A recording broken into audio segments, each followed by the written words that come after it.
आज हम डीसी परिपथ में परिपथ के अवयव के बारे में समझेंगे। अभी तक जो हम समझे थे कल की क्लास में हमने जानकारी प्राप्त किए थे कि विद्युत परिपथ क्या होता है, उसमें बटन, फ्यूज, इन चीजों के बारे में समझे थे, तार वगैरह, विद्युत परिपथ के प्रकार, मतलब आपका close circuit, open circuit, short circuit, इन चीजों को समझे थे। लीकेज सर्किट जो आपके थे, इन चीजों को समझे थे।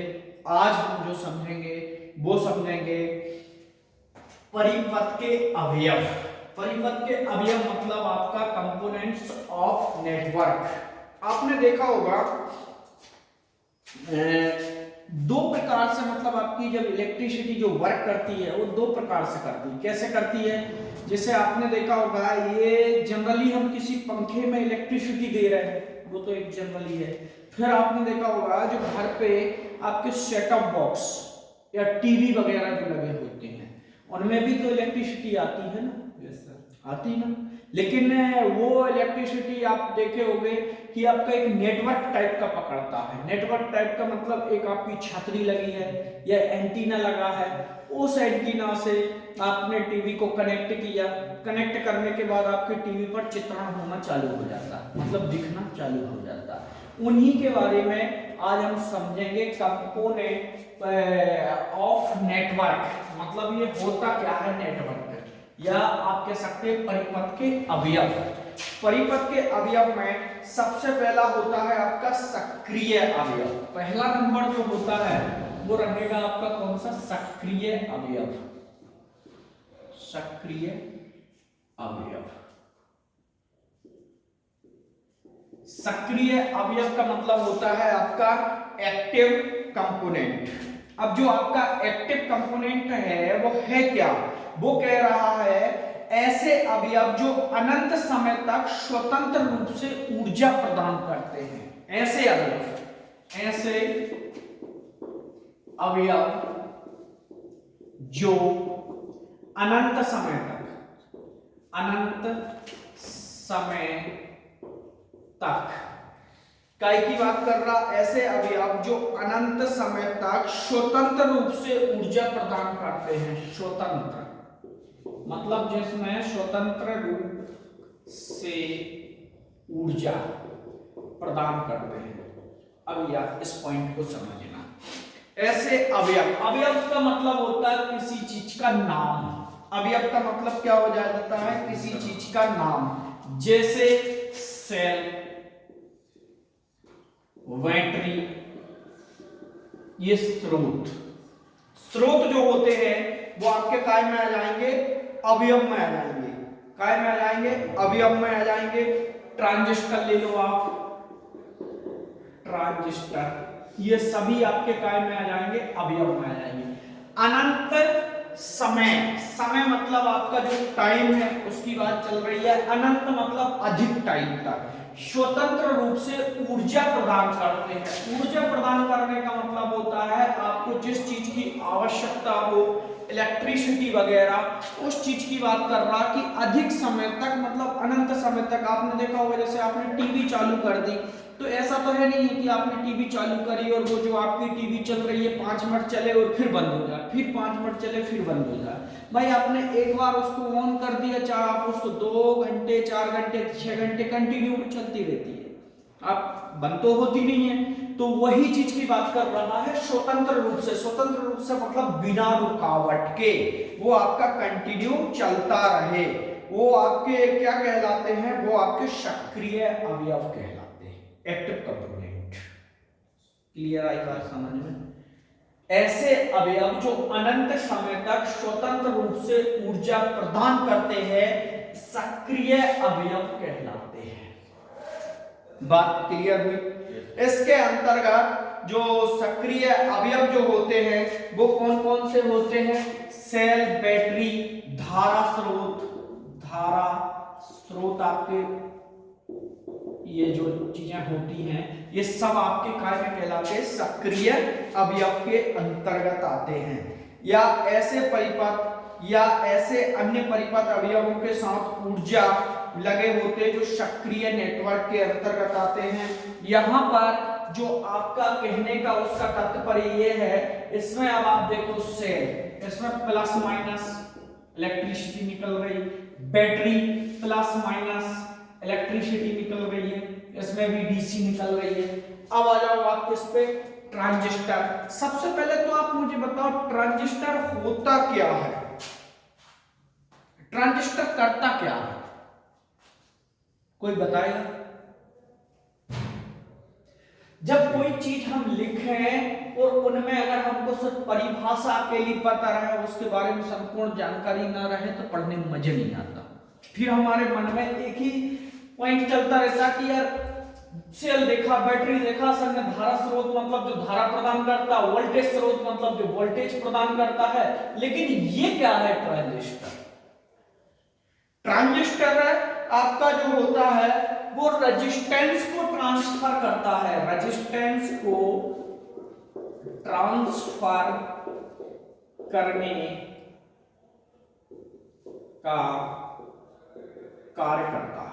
याद रख लेना या इसको नोट करके लिख लेना, ट्रांजिस्टर का वर्क क्या होता है, रेजिस्टेंस को ट्रांसफर करना। ये हमारे सभी क्वेश्चन पूछता है सक्रिय अवयव, मतलब आपको 4 चीजें दे देगा और फिर आपसे पूछेगा इनमें सक्रिय अवयव कौन सा है, तो आपको उस पर टिक लगाना पड़ेगा। तो आप ध्यान रख लेना, सेल, बैटरी, ट्रांजिस्टर, धारा स्रोत, ये सब काय के अंतर्गत आते हैं, सक्रिय अवयव के अंतर्गत आते हैं। अब और अच्छे से इसको अगर समझना है तो और अच्छे से समझने का तात्पर्य ये है कि वे अवयव जो इलेक्ट्रिसिटी को सक्रिय रूप से प्रदान करते हैं, मतलब खपत नहीं कर रहे आपकी, जैसे बैटरी।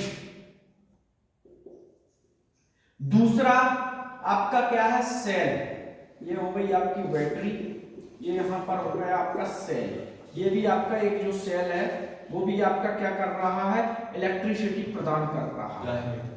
ठीक है, आपने सेल, बैटरी से भी कोई चीज कनेक्ट करोगे तब भी आपको इलेक्ट्रिसिटी प्रदान होगी, सेल से आप कोई चीज कनेक्ट करोगे तो आपको तब भी इलेक्ट्रिसिटी प्रदान होगी। ट्रांजिस्टर से आप कोई चीज एक्टिव करोगे तो आपको क्या, रेजिस्टेंस जो है वो आपका क्या होगा, ट्रांसफर करता हुआ दिखाई देगा, या आपको ट्रांजिस्टर का काम जो है वो आपको रेजिस्टेंस की प्राप्ति करेगा। मतलब आपको यहां पर इन चीजों से आप धारा स्रोत, उससे आपको करंट मिलेगा, ये चीजों से आपको मतलब कुल मिलाकर ऊर्जा प्रदान हो रही है, जिससे हमको ऊर्जा प्रदान होती है, वो सभी हमारे सक्रिय नेटवर्क के या सक्रिय अवयव के अंतर्गत आते हैं। दूसरा होता है आपका निष्क्रिय अवयव, दूसरा पॉइंट है आपका निष्क्रिय, कैसे लिखते हैं इसको, निष्क्रिय, निष्क्रिय अवयव। ये जो निष्क्रिय अवयव होता है ये क्या है, कुछ पॉइंट ऐसे होते हैं जिनमें लिखने में आदमी सोचे कौन सा सवाल आएगा। निष्क्रिय अवयव मतलब पॉजिटिव कंपाउंड, ये जो आपका होता है पॉजिटिव कंपोनेंट्स जो होते हैं उनके बारे में बात कर रहा। इस प्रकार के अवयव ऊर्जा प्रदान करने की बजाय क्या करते हैं, खपत करते हैं। आप चाहो तो लिख सकते हो इस प्रकार के अवयव, अवयव मतलब आपका स्रोत, क्लियर हो गई बात। इस प्रकार के अवयव, इस प्रकार के अवयव ऊर्जा की खपत करते हैं, वो क्या कहलाते हैं, निष्क्रिय अवयव कहलाते हैं, जो ऊर्जा की खपत करते हैं। अब ऊर्जा की खपत क्या क्या करता, तो प्रेरक हो गया आपका, प्रेरक, प्रतिरोध, प्रेरक हो जाएगा आपका, प्रतिरोध हो जाएगा, संधारित्र, संधारित्र। अब यहां पर आपको 3 में से एक शब्द तो आपको देखा हुआ लग रहा है, प्रतिरोध को मतलब रेजिस्टेंस कहते हैं। जो आपका प्रतिरोध रेजिस्टेंस आप सोचोगे ये कौन सा वाला रेजिस्टेंस है, वेरिएबल वाला है, वेरिएबल वेरिएबल का मतलब होता है जिसको हम परिवर्तित करते हैं, परिवर्ती प्रतिरोध, जिसपे कॉइल लपटी हुई होती है हमारी और उस कॉइल के द्वारा हम उसको परिवर्तित करते हैं। प्रेरक मतलब होता है आपका इंडक्टर। क्या होता है? इंडक्टर, जिसमें हम क्या करते हैं, एक किसी चीज में कॉइल लपटी होती है, वो हमारा क्या कहलाता है? इंडक्टर। संधारित्र, संधारित्र की बात हो रही है आपकी कैपेसिटर। किसकी बात चल रही है? कैपेसिटर। संधारित्र को इलेक्ट्रिसिटी की लैंग्वेज में बोला जाता है कैपेसिटर। यहां पर देखो, प्रेरक जो है वो वोल्टेज के लिए है और संधारित्र मतलब कैपेसिटर जो है वो करंट के लिए है। यहाँ पर रेजिस्टेंस मतलब प्रतिरोध जो है वो रेजिस्टेंस के लिए है। तीनों की चीजें बात कर रहा। इन तीनों चीजों में आप मुझे ऐसी कोई चीज बताओ जो ऊर्जा दे रहा हो। है कोई? ऊर्जा देने का मतलब समझ रहे हो आप? रोशनी। जैसे, अरे नहीं भाई, ऊर्जा का मतलब ये होता है, एनर्जी का मतलब जो इलेक्ट्रिसिटी, ऊर्जा, इलेक्ट्रिसिटी क्या है? एक प्रकार की एनर्जी है, ऊर्जा है, जो एक एनर्जी से दूसरे एनर्जी में क्या होती है? कन्वर्ट होती है। लेकिन आप यहां पर मुझे ये बताइए, क्या मैं प्रेरक कहीं पर लगा दूं और फिर उस चीज से बैटरी को या मोबाइल को चार्ज कर लूं, ऐसा होगा क्या? इस कॉइल को लगाकर आप किसी मोबाइल को चार्ज करा सकते हो क्या? कैपेसिटर को लगाकर किसी पंखे को चला सकते हो क्या? अब आप वो वाले कैपेसिटर को मत आना, कैपेसिटर लगाने से पंखा राउंड लेने लगा, वो उसका वर्क है। लेकिन सिर्फ आपने एक जगह पर कैपेसिटर रखा, एक आपने कैपेसिटर रख दिया यहाँ पर, और इसी के नीचे आपने एक फैन का कनेक्शन करके उसको लगा दिया, इसको कैपेसिटर से, उसको इलेक्ट्रिसिटी नहीं दे रहे आप, तो क्या आपका वो कैपेसिटर पंखे को राउंड करा सकता है? या आप इसमें कंफ्यूज हो तो पंखे की जगह आप मोबाइल ले लो, आपकी एक मोबाइल की बैटरी को चार्ज कर सकता है कैपेसिटर? ऊर्जा ही नहीं रहेगी तो चार्ज कैसे? उसमें वो स्रोत ही नहीं है जो एनर्जी को मतलब स्टोर कर सके। ये आपका लेकिन सेल बैटरी एनर्जी को क्या कर रहा है? स्टोर कर रहा है। मतलब कुल मिला के बात यह है, जो चीज इलेक्ट्रिसिटी को स्टोर करके आगे को बढ़ाती है वो हमारे सक्रिय अवयव में कहलाते हैं। बात समझ में आई? और जो इलेक्ट्रिसिटी को स्टोर नहीं करता, क्या करता? खपत करता, उल्टा उसको क्या करता है? यूज करता है। अब ये दोनों कैसे यूज करते हैं? देखो, आपकी इलेक्ट्रिसिटी में दो चीजें होती हैं। इलेक्ट्रिसिटी में दो चीजें कौन कौन सी हो गई? एक आपका हो गया वोल्टेज और दूसरा हो गया क्या? करंट। दो चीजें होती हैं। हम कैपेसिटर को लगाते हैं तो कैपेसिटर किसको स्टोर करता है? करंट को करता है स्टोर। तो उसकी क्या कर रहा है? वो खपत कर रहा कि नहीं कर रहा? उसको ले रहा आपने उसमें। दूसरा आपका वोल्टेज क्या करता है? इंडक्टर के पे वर्क करता है। किस पे करता है? इंडक्टर पे। वो उसको स्टोर कर रहा है, तो ये भी उसकी क्या कर रहा? खपत कर रहा कि नहीं कर रहा? प्रतिरोध, प्रतिरोध किसकी खपत कर रहा है? रेजिस्टेंस की खपत कर रहा है, या रेजिस्टेंस को कमा रहा है या बढ़ा रहा है, जो भी रेजिस्टेंस पे वर्क कर रहा हो। तो ये तीनों चीजें जो क्या कर रहे हैं, हमारे तीनों चीजें खपत कर रहे हैं, ना कि बना रहे हैं उस चीज को या आगे को भेज रहे हैं। तो कुल मिलाकर बात यह है आपकी, ऐसा परिपथ या ऐसा नेटवर्क जिसमें कोई ऊर्जा स्रोत ना लगा हो, एनर्जी स्रोत किसी भी प्रकार का ना लगा हो, वो हमारा निष्क्रिय के अंतर्गत आएगा। मतलब ऊर्जा का स्रोत ही ना लगा हो, जहां से हम ऊर्जा प्रदान कर सकते हैं। समझ में? ना जनरेटर लगा हो, ना अल्टरनेटर लगा हो, ना बैटरी लगी हो, तो वो हमारा पूरा का पूरा काय में आ जाएगा? निष्क्रिय घटक में आ जाएगा, या निष्क्रिय अवयव के अंतर्गत आ जाएगा। क्लियर बात हुई? अब इसके बाद आता है हमारा सक्रिय हो गया, निष्क्रिय हो गया। अब यहाँ पर तीसरे नंबर पर आता है हमारा क्या? रेखीय अवयव। क्या आता है? रेखीय अवयव, लाइनर कंपोनेंट। उसको हम आगे तो समझेंगे। इनको मिटा दूं मैं? Yes sir. ये क्लियर हुए? इनमें से क्वेश्चन पूछता है निष्क्रिय अवयव कौन सा है, सक्रिय अवयव कौन सा है?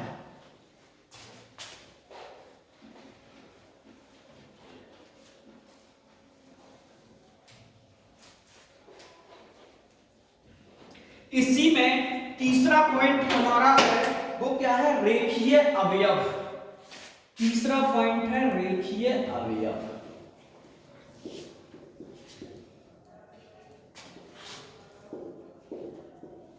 रेखीय अवयव लिख लीजिए आप लोग।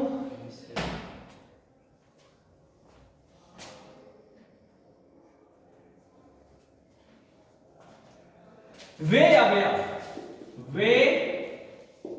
अवयव जिसमें धारा तथा वोल्टेज के, किस किस की बात कर रहा, वे अवयव जिसमें धारा तथा वोल्टेज के मध्य रेखीय संबंध हो। वे अवयव जिसमें धारा तथा वोल्टेज के मध्य मतलब बीच में, मध्य रेखीय संबंध हो, स्थापित हो या हो, उनकी बात कर रहा है। वो हमारे क्या कहलाएंगे, ऐसे अवयव मतलब जिसमें धारा तथा वोल्टेज के मध्य रेखीय संबंध हो, वो आपके क्या कहलाएंगे, रेखीय अवयव कहलाएंगे। मतलब धारा एवं वोल्टेज इन दोनों के मध्य में अगर संबंध स्थापित हो तो वो हमारे रेखीय अवयव कहलाते हैं। ये आपकी उसके अंतर्गत बोल रहा है। अब इसको दूसरे तरीके से समझाऊं मैं। Yes sir. वे अवयव जो ओम के नियम का पालन करते हैं, वे अवयव मतलब आपका आप स्रोत समझ गए। वे अवयव जो ओम के नियम का, ओम के नियम का पालन मतलब आप समझ जाओ कि मैंने कहा यार ये पुलिस के नियम का पालन कर रहा है, या आपने कह दिया कि ये वो बंदा है जो अपने पिताजी के जो बनाए गए रूल्स हैं उसको फॉलो कर रहा है। तो पालन करने का मतलब आपका वो रूल्स पे चलना। वे अवयव जो ओम के नियम का पालन करते हों वो सभी आपके काय के अंतर्गत आएंगे, रेखीय अवयव के अंतर्गत आएंगे। रेखीय अवयव। अब आधे से ज्यादा बच्चों को तो यही पता नहीं होगा कि ओम का नियम क्या है। दिक्कत यहां भी है भैया, हमने उसको सरल तो बना लिए, लेकिन सरल बनाने के साथ साथ जिस चीज का हमने अनुवाद या जिसको संक्षिप्त में लिए है, जैसा मान लो आपके दादाजी के कोई नियम बने हो, हमने नियम तो पढ़ लिए लेकिन हमको वही पता नहीं है कि वो दादाजी के रूल्स में क्या है, हमको वही पता नहीं। पहली बात तो यह है कि ओम का नियम क्या बोलता। सिंपल चीज है, ओम का नियम वोल्टेज, धारा मतलब करंट और रेजिस्टेंस तीनों के बीच में क्या करता है, संबंध स्थापित करता है। संबंध स्थापित करता है, यही आपका ओम का नियम है।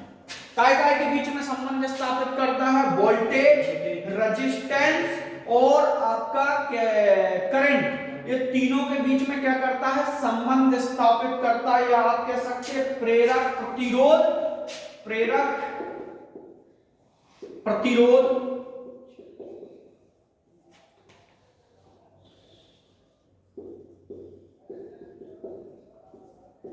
और तीसरा क्या आ जाएगा आपका कैपेसिटर या संधारित्र। ये तीनों ही किसका नियम का उत्पादन करते हैं, तीनों ही किसके नियम पर चलते हैं, ओम के नियम पर। कौन कौन, प्रेरक, इंडक्टर, प्रतिरोध, रेजिस्टेंस, कैपेसिटर, करंट, धारा। ये तीनों जो है वो ओम के नियम को फॉलो करते हैं। और अगर तीनों ओम के नियम को फॉलो कर रहे हैं तो ये हमारे क्या कहलाएंगे, ये हमारे लाइनर कहलाएंगे, या लाइनर कंपोनेंट या रेखीय अवयव कहलाएंगे। बात वे अवयव जो ओम के नियम का पालन करते हैं, क्या वे अवयव जो ओम के नियम का पालन करते हैं वे हमारे रेखीय अवयव कहलाते हैं। अब ओम का नियम क्या है, तो ओम का नियम आपने अभी जस्ट पढ़ा है। ओम का नियम क्या है, वोल्टेज, करंट, रेजिस्टेंस तीनों के बीच में संबंध स्थापित करता है, वो ओम का नियम है। तीनों के बीच में संबंध स्थापित करता वो ओम का नियम है। अब यहीं पर मैं आपको अगर चौथे नंबर का पूछ लूं, चौथे नंबर फोर्थ, रेखीय अवयव हो गया। अब ये यहां पर आ जाएगा क्या, अरेखीय अवयव। अरेखीय अवयव। अब अरेखीय अवयव की परिभाषा आप लोग अपने अनुसार बना लोगे कि नहीं? भरोसा रखूं, क्या बनेगी जल्दी बताओ। किसकी सर? अरेखीय अवयव की। जी सर। क्या बनेगी? वे अवयव जिसमें धारा तथा वोल्टेज के मध्य रेखीय संबंध ना बनाते हों वह अरेखीय अवयव है। हाँ, आपने कहा, बहुत कुछ सही कहा। और सिंपल अपन कह सकते हैं वे अवयव जो ओम के नियम का, सीधी पंचायत, वे अवयव जो ओम के नियम का पालन नहीं करते हैं वह अरेखीय अवयव कहलाते हैं।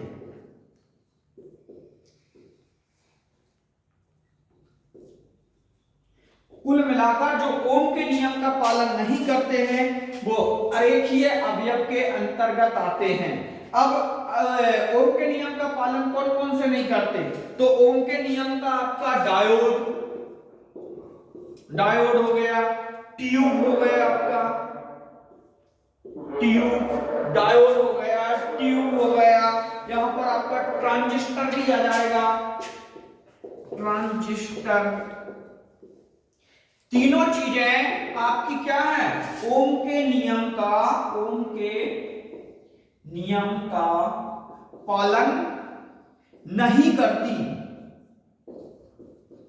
ये ओम के नियम का पालन नहीं करती तीनों चीजें। कैसे नहीं करती, अब आप देखो। डायोड क्या है आपका, मैं आपको क्लियरली बता दूं।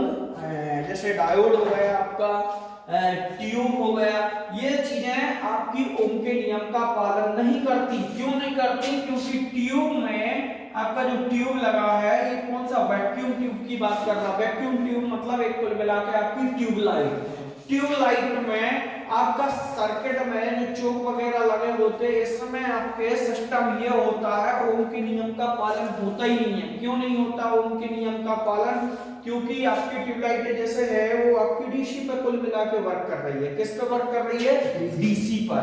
और जब आपकी ये डीसी पर वर्क कर रही है तो इसमें क्या है, कुल मिलाकर बात ये कह रहा कि लीडिंग लैगिंग, आपको मैंने एक बार कहीं समझाए थे, लीडिंग और लैगिंग। और जब आपका लीडिंग लैगिंग का रूल्स फॉलो ना हो तो वो आपके ओम के नियम का फॉलो नहीं करते। ट्यूबलाइट में ना करंट का मान आगे, वोल्टेज का मान, ये सब नहीं चलता है। दूसरी चीज, डायोड, ट्रांजिस्टर, ये सभी आपके सेमीकंडक्टर के अंतर्गत आते हैं। ये ट्यूबलाइट भी आपकी आती है, ये आपके क्या है, सब लगभग आपके अर्धचालक है। क्या है, अर्धचालक, जिसको हम सेमीकंडक्टर कहते हैं। और जो अर्धचालक होते हैं वो ओम के नियम का पालन ही नहीं करेंगे। क्यों करेंगे वो, समझ में आई बात? चारों चीजें क्लियर हुई। पहला सक्रिय अवयव, दूसरा निष्क्रिय, तीसरा रेखीय अवयव और चौथा अरेखीय अवयव। चार हो गए। अब हम पांचवा पढ़ेंगे एक पक्षीय अवयव। ऐसे करके आपके 6, 7, 8 भी है। अभी जो हम पढ़ रहे हैं वो चौथे नंबर पर अरेखीय अवयव समझे थे। अब आगे पढ़ेंगे हम 5वें नंबर से।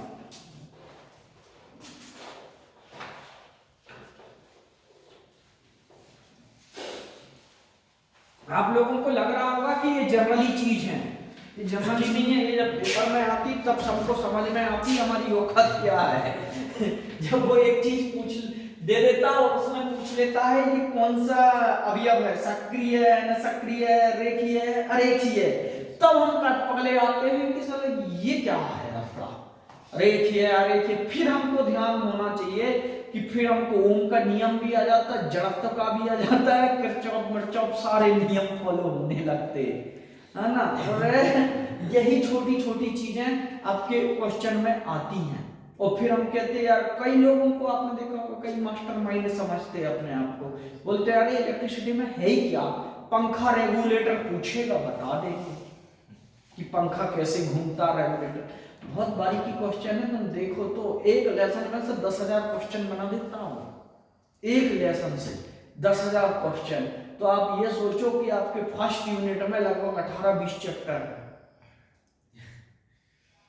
18 चैप्टर, ये मान लो आपके कितने 2-2.5 लाख क्वेश्चन है, 2 लाख क्वेश्चन हंसी खेल नहीं होते। अगर बनाने चाहे तो अपन इंपॉर्टेंट निकाल के पढ़ेंगे, इंपॉर्टेंट में अपन अभी अपन बुक के अनुसार पढ़ते जा रहे हैं, क्योंकि मेन चीज क्या है, जब तक आपको थ्योरिकल समझ में नहीं आएगा, जब तक आप आगे को पढ़ ही नहीं पाओगे। मैं डायरेक्ट आपको क्वेश्चन दे दूंगा, आपको समझ में ही नहीं आएगा। इसलिए अपन थ्योरी धीरे धीरे यूनिट, जैसे अपन ने 1 यूनिट पढ़ा, 2 पढ़ा, 3 पढ़ा, 3 अभी तक अपने 4, 5, 6 उसमें वीडियो में कंप्लीट हो पाया था। अब अपन जो कर रहे हैं वो 4th यूनिट कल से चालू कर दिए थे। कल अपन ने 4th यूनिट समझा, आज 4th यूनिट समझेंगे, 1-2 दिन और चलेगा, फिर उसके बाद 5 यूनिट आएंगे। ऐसे करके अपन थ्योरी पूरी कंप्लीट करेंगे। थ्योरी कंप्लीट करने के बाद फिर क्या करेंगे अपन, हर मतलब कहना चाहिए 2 यूनिट मिला के हर दिन उनको सॉल्व करेंगे। लगभग 15 या 20 दिन तक खेल रहेगा पूरे क्वेश्चन, क्योंकि क्वेश्चन एक यूनिट से कम से नहीं तो आपके 15 क्वेश्चन तो होना ही चाहिए। 2 यूनिट मतलब 30 क्वेश्चन, छोटी यूनिट है तो। और अगर बड़ी यूनिट पे पहुंच गए, जैसे अपन मान लो मोटर पे पहुंच गए, अल्टरनेटर पे पहुंच गए, डीसी मोटरों पे पहुंच गए, ट्रांसफार्मर पे पहुंच गए, तो फिर उस स्थिति में तो अपने, अब जैसे ट्रांसफार्मर है, ट्रांसफार्मर का एक ही मतलब यूनिट से अगर आप सोचो कि मात्र 15 क्वेश्चन में आईएमपी निकल जाए तो कभी नहीं निकलेंगे। ट्रांसफार्मर से अकेले से लगभग 50 क्वेश्चन ऐसे लेके चलना पड़ेगा अपन को, तब जाके अपने क्वेश्चन फंसेंगे।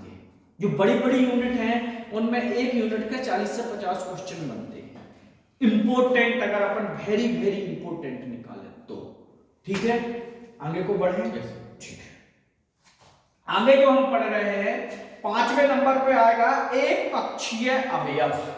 पक्षी नहीं है 5वें नंबर पे एक पक्षीय अवयव।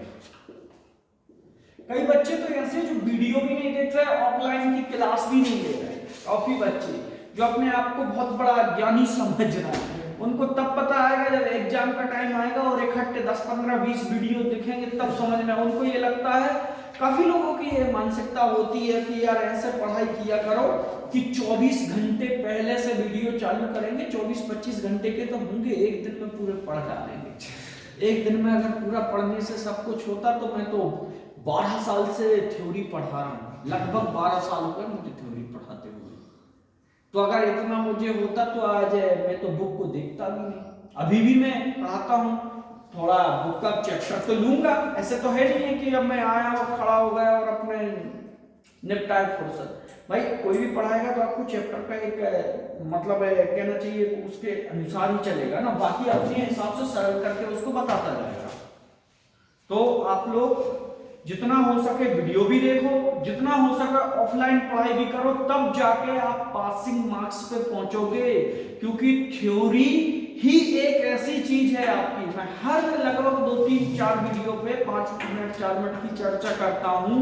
उस पर चर्चा कहने का मतलब मेरा ये है कि जब भी आप अगर जीओवीटी इसके अनुसार आप पढ़ाई कर रहे हो, गवर्नमेंट के अनुसार, तो आप थ्योरी को कभी भूल मत जाना।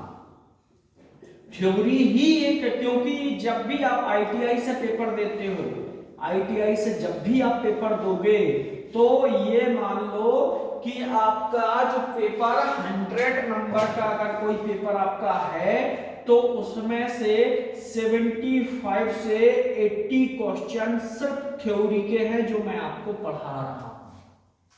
कंपटीशन तक की बात कर रहा हूं मैं।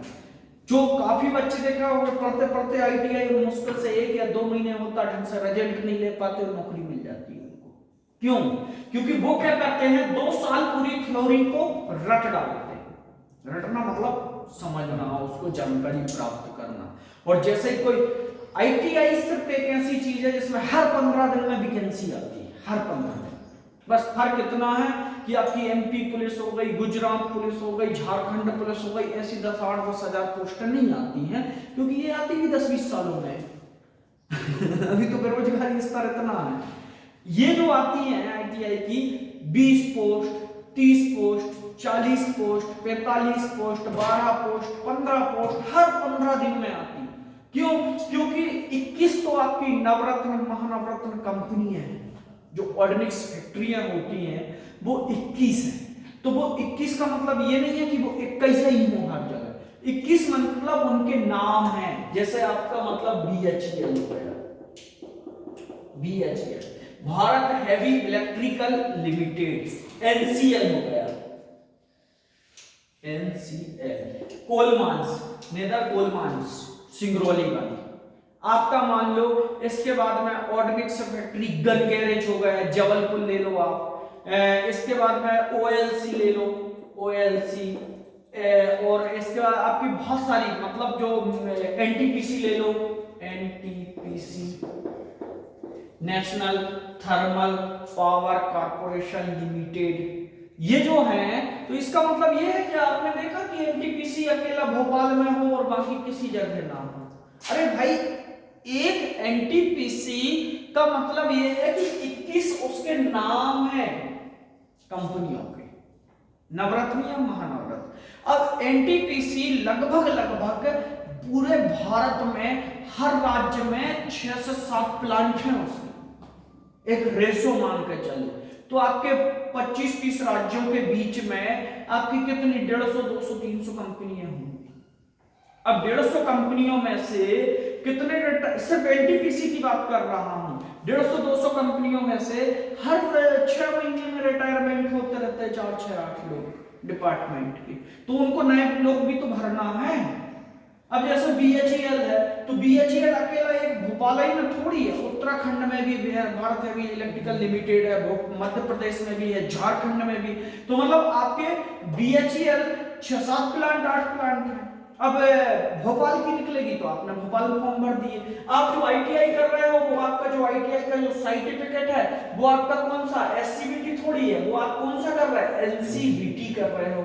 एनसीबीटी का मतलब होता है नेशनल सर्टिफिकेट वोकेशनल ट्रेनिंग। इसका ज्यादातर बच्चों को बता रहा हूं मैं, एनसीबीटी से ही आईटीआई करना। इसका तात्पर्य यह होता कि आप पूरे भारत में कहीं भी वैकेंसी निकल रही है आप उसमें फॉर्म भर सकते हो। और अगर आपने एससीबीटी से कर लिया तो इसका भी आजकल उन्होंने कर दिया है कि एससीबीटी से एनसीबीटी में परिवर्तन करने के लिए एक पेपर देना पड़ता है उसको। वो पेपर आप अपने नजदीकी गवर्नमेंट आईटीआई में जाके संपर्क कर सकते हैं। वो पेपर देने के बाद आपका एससीबीटी से एनसीबीटी हो जाते हैं। तो अगर आप एससीबीटी में ही रहते हो तो सिर्फ राज्य स्तरीय का पेपर दे सकते हो। और अभी तो बहुत सारी चीजें ऐसी हैं जो आपकी गवर्नमेंट में सबसे ज्यादा इंपॉर्टेंट है। आईटीआई करने पे आप देखो अभी 1.5 लाख वैकेंसी आने वाली। क्यों आने वाली? उसका कारण क्योंकि 2024 का चुनाव आने वाला। और ये मान लो चुनाव आ रहा है तो या तो सरहदों पर गर्मी चढ़ जाएगी या देश में वैकेंसियों की गर्मी चढ़ जाएगी। अभी देखोगे अपने मध्य प्रदेश में भी वैकेंसी पे वैकेंसी चल रही। क्यों? अभी चुनाव आने वाला है और चुनाव आएगा तो वैकेंसी निकलेगी। वैकेंसी निकलेगी तो आपको अभी राज्य का आ रहा 2024 में सेंट्रल का आएगा। अब 2024 में जब सेंट्रल का आएगा तो 2024 में अब जो 2022 में आईटीआई कर रहे हैं बिना बैक के अच्छे से जो आईटीआई निकाल लेंगे उनकी 2024 में क्या हो जाएगा, कंप्लीट हो जाएगी। और कभी भी रेलवे वगैरह का जब फॉर्म भरते हो तो वो मार्कशीट स्कैन नहीं करवाता, वो आपसे पूछता कि आप आईटीआई हो? Yes ITI. अब चुनाव चलेगा नवंबर दिसंबर तक जाएगा, तब तक तो तुम्हारी मार्कशीट हाथ में मिल जाएगी, लेके जाना ये पकड़ दे मार्कशीट, क्योंकि ना रिजल्ट मांगता है वो और ना किसी वो सब चीजें वेरिफिकेशन के टाइम मांगता। वो बस आपसे ये पूछेगा ऑप्शन में, जब आप फॉर्म भरोगे रेलवे का तो सिंपल वो आपसे बस ये पूछेगा ITI एस या नो, बेद धड़क लगाना एस ITI कंप्लीट। और क्यों लगाना उसका कारण है, क्योंकि 2024 के आसपास में, वो मार्च के आसपास में डिक्लेयर करेगा, चुनाव वगैरह चलेगा, सितंबर अक्टूबर तक उसका सिस्टम चलेगा। तो ऐसा तो है नहीं है कि सारे चुनाव छोड़ छाड़ के पहले पेपर का रिजल्ट दे दे, कभी भारत में ऐसा होता ही नहीं, तो 3 साल से कम प्रक्रिया चले। तो जब तक तो वेरिफिकेशन के टाइम तक तो तुम अपना NTC लेके तक पहुंच जाओगे, खड़े हो जाओगे, ये डिप्लोमा तक देख कंप्लीट मेरा, है ना। और ITI का अब धीरे धीरे नियम ऐसा बन रहा है कि ITI के लिए स्पेशली जो बच्चे जो ITI कर रहे हैं, इनके लिए रिजर्वेशन कोटा निकल रहा है। ST SC OBC वाला कोटा नहीं, ITI का रिजर्वेशन कोटा। जैसे कोई भी वैकेंसी निकलेगी उसमें स्पेशली ITI का रिजर्वेशन अलग लिखा है। जैसे 100 वैकेंसी निकली उसमें 15 या 30 वैकेंसी ओनली ITI वालों के लिए। अभी जैसे MP पुलिस में निकली है, उसमें रेडियो का जो है वो ओनली ITI वालों के लिए है। आपकी अगर ITI कंप्लीट है तभी रेडियो का फॉर्म भर सकते हो, नहीं तो नहीं भर सकते आप। रेडियो सर, रेडियो कर्मी 100 नंबर बाईलेक्स वाले नहीं समझता तू, चोर चोरी हो गया कहीं पर 100 नंबर लगाओ, पुलिस बुलाओ,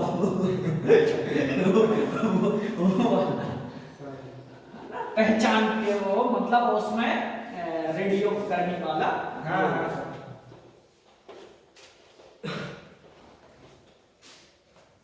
हम पढ़ रहे थे क्या, जो आगे पढ़ रहे हैं वो पढ़ रहे हैं एक पक्षीय अवयव।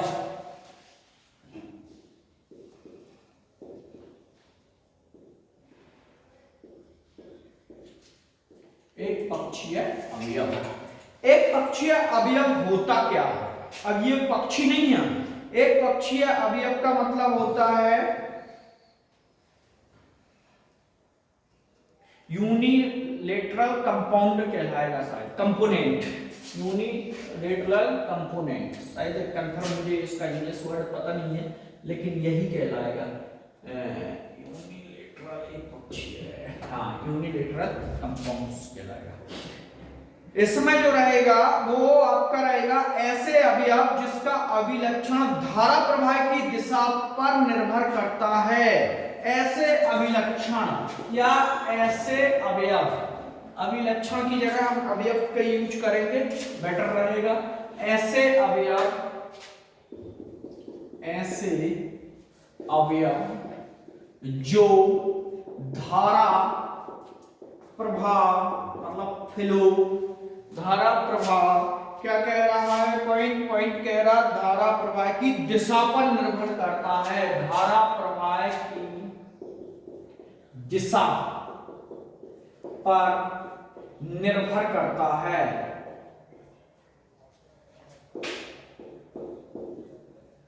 वो सभी आपके एक पक्षीय अवयव कहलाएंगे।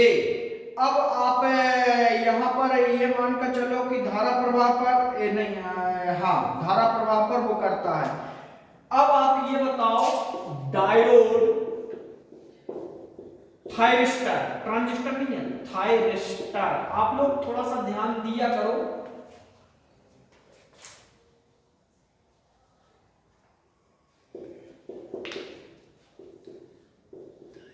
थायरिस्टर, ये इसका कहने का तात्पर्य आपका ये है कि दो प्रकार की चीजें होती हैं, एक आपकी होती धारा का प्रभाव और एक होता वोल्टेज का प्रभाव। दो प्रभाव आपके हो गए। अभी जो हमारा चल रहा है वो कौन सा प्रभाव चल रहा है, धारा का प्रभाव। किसका प्रभाव चल रहा है, धारा का, मतलब करंट का फ्लो पर। तो वो क्या कह रहा है, दिशा पर निर्भर करता है। मतलब कुल मिलाकर जब करंट का दिशा या करंट की जो दिशा है वो परिवर्तन होगी तभी उनमें कुछ परिवर्तन होगा। वे अवयव हमारे एक पक्षीय अवयव कहलाएंगे। शुद्ध बात वो ये कह रहा है, जब करंट के मान में परिवर्तन होगा तभी किसी अवयव के मान में परिवर्तन होता है, वे हमारे एक पक्षीय अवयव कहलाते हैं। समझ में आई बात। वोल्टेज में नहीं, करंट में परिवर्तन होगा तब जाकर वो अवयव में परिवर्तन हो। वो सभी अवयव हमारे कौन से कहलाएंगे? एक पक्षीय अवयव कहलाएंगे। जिसमें मतलब कुल मिलाकर डायोड में क्या होता है, डायोड में आपका इस तरीके से डायोड होता है, दो सूली निकली होती हैं, यहां से आपका करंट वेव तो यहीं से आपका बाहर निकलता, तो एक पक्षीय हुआ कि नहीं? यहीं से समझ जाया करो भैया, दो चीजें आ रही क्या इसको? एक करंट एक वोल्टेज दे रहा है क्या? अलग से नहीं दे रहा है, यहां से दिया यहां से बाहर हो गया, एक ही पक्ष तो चल रहा है, वो एक पक्ष, दो पक्ष में चलता तो दो ही पक्षीय हो जाता। समझ गए बात को? ऐसे थायरिस्टर है, थायरिस्टर में भी दो पॉइंट निकलेंगे, यहां से चलेगा यहां से बाहर निकल जाएगा, तो एक पक्षीय अवयव हो गए। उदाहरण के तौर पर दो चीजें, डायोड और थायरिस्टर। क्लियर हुई?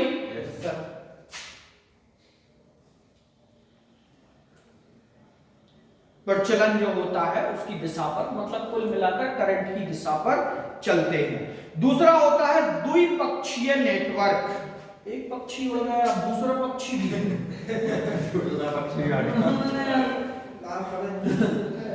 मतलब रोबोट 2 बनेगी, 3 बनेगी, छठवां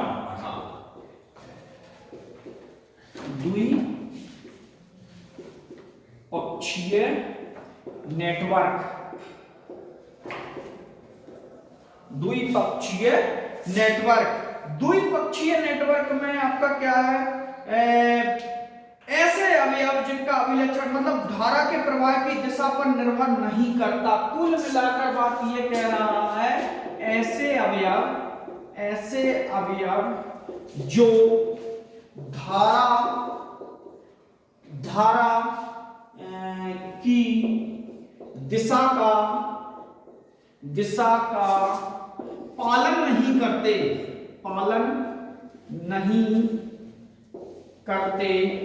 वह द्विपक्षीय अवयव हो गए। कुल मिलाकर बात यह है, जो धारा की दिशा का मतलब जो धारा की दिशा के अनुसार चलता है वो एक पक्षीय होता है, और जो धारा की दिशा का पालन नहीं करता वो आपका कौन सा हो जाता है? द्विपक्षीय हो जाता है। और जो धारा की दिशा का पालन नहीं करता द्विपक्षीय हो गया। तो वही आपकी तीनों चीजें, कौन कौन नहीं करते धारा की दिशा का पालन? के आपका धारा की दिशा का पालन नहीं करेगा, नंबर 1 कौन सा? संधारित्र हो गया। दूसरा प्रेरक, ओम के नियम का पालन जो करते हैं वही तो आपके धारा का नियम का पालन नहीं करेंगे। संधारित्र नहीं करेगा, प्रेरक नहीं करेगा, और तीसरा क्या है? प्रतिरोध। ये क्या करते हैं? ये ओम के नियम का पालन करते हैं। सिंपल बात यहां से उठ के आ गई। जो ओम के नियम का पालन नहीं करते, जो ओम के नियम का पालन नहीं करते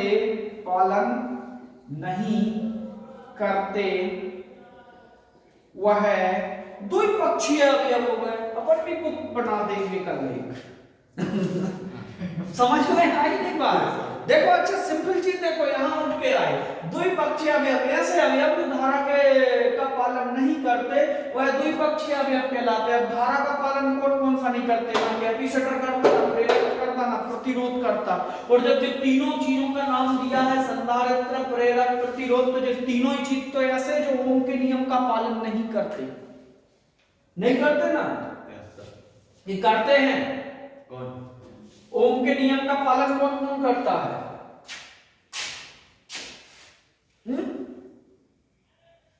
जल्दी बताओ।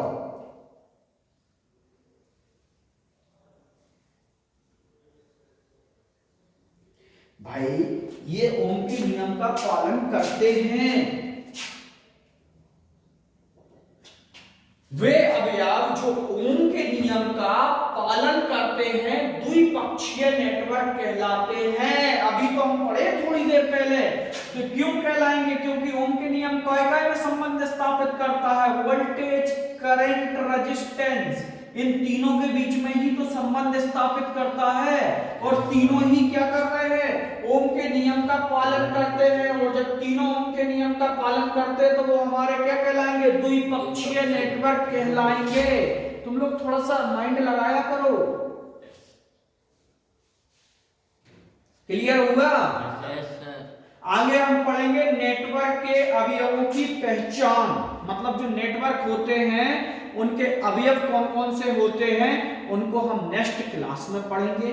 ठीक है, नेक्स्ट क्लास में हम समझेंगे कि जो मतलब नेटवर्क के जो अवयव होते हैं वो कौन कौन से होते हैं या किस प्रकार से वर्क करते हैं। जब तक के लिए आप लोग इस क्लास को देखें। नमस्कार।